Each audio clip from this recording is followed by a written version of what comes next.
Once a college dropout, later the man who built one of the greatest companies in history, he was fired from his own company, humiliated, and counted out. He not only created Apple, but revolutionized technology forever. This is not just the story of an entrepreneur. This is the journey of a visionary, a dreamer, and a fighter. This is the story of Steve Jobs. I am Mr. Kazi, from Mr. Kazi Presents. Let's get started.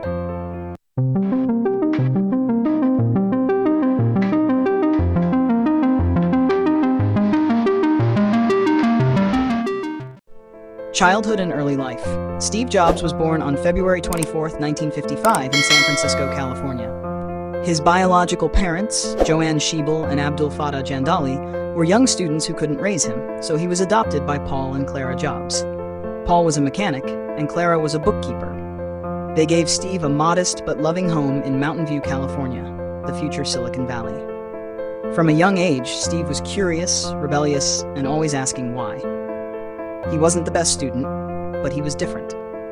While other kids played outside, Steve would sit in the garage with his father, learning how to take machines apart and put them back together. This gave him a love for building things. Funny, if Steve saw a locked door, instead of asking for the key, he'd try to invent a way to open it. That was his mindset. Teenage years and curiosity. During his teenage years, Steve became fascinated with electronics. He hung around Hewlett-Packard HP lectures and even met Steve Wozniak, who would later become his partner in creating Apple. Jobs also loved experimenting with new ideas. But at school, he was a troublemaker. Teachers called him a handful, but they also admitted he was extremely intelligent. Lesson: sometimes the ones who don't fit into the system are the ones who end up changing it. College dropout. In 1972, Jobs enrolled at Reed College in Oregon. But after just 6 months, he dropped out. Why? Because his parents were spending their life savings, and Steve didn't see the value in lectures that didn't inspire him. Instead of leaving completely, Steve stayed on campus, sleeping on friends' floors, attending classes he liked, such as calligraphy, and collecting Coke bottles to buy food. He later said, "If I had never dropped in on that calligraphy class, the Mac would have never had beautiful typography." So the dropout turned his failure into the foundation of Apple's design philosophy. The birth of Apple. In 1976, Jobs and Wozniak started working in Jobs' garage. They built a small computer called the Apple I. It wasn't flashy, but it worked. They sold their first computers by hand, carrying them around in cars, trying to convince shops to buy them. Within a short time, Apple Computers was born. By 1980, Apple went public, and Steve Jobs became a millionaire at just 25 years old. Funny, imagine at 25, instead of worrying about exams or jobs, you suddenly have millions. That was Jobs. Rise and fall. Fired from Apple. As Apple grew, Jobs' vision clashed with others in the company. He was young, intense, and often difficult to work with. In 1985, the unthinkable happened.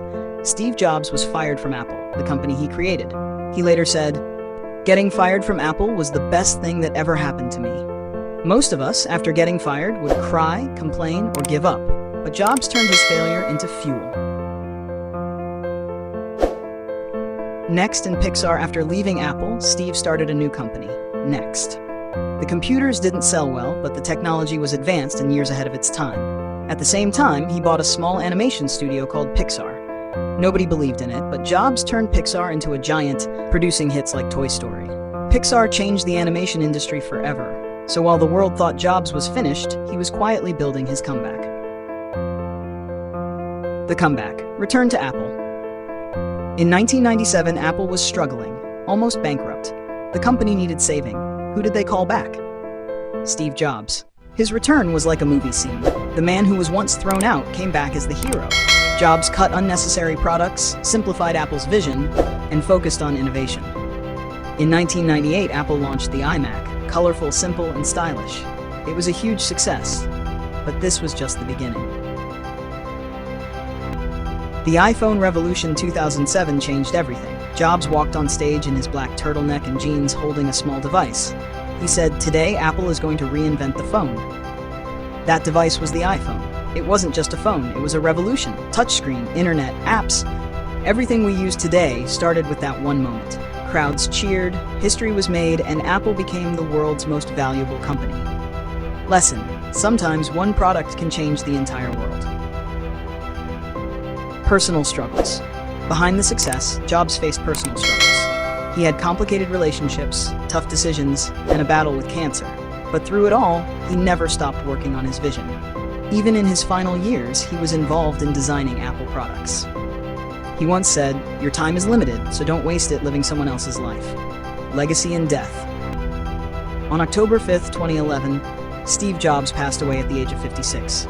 The world mourned. People lined up outside Apple stores with flowers and messages. Jobs left behind not just a company, but a legacy of innovation. The iPhone, iPad, Mac, Pixar movies, even the App Store, all were part of his vision. He taught us, failure is not the end, it's a step. Innovation requires risk. Success comes when you dare to be different. Outro. This was the extraordinary story of Steve Jobs, the college dropout who changed the world. His life teaches us to dream big, take risks, and never give up. I am Mr. Kazi, and this is Mr. Kazi Presents. If you enjoyed this video, don't forget to like, share, and subscribe. Comment below which legendary personality you want next. And remember, stay hungry, stay foolish.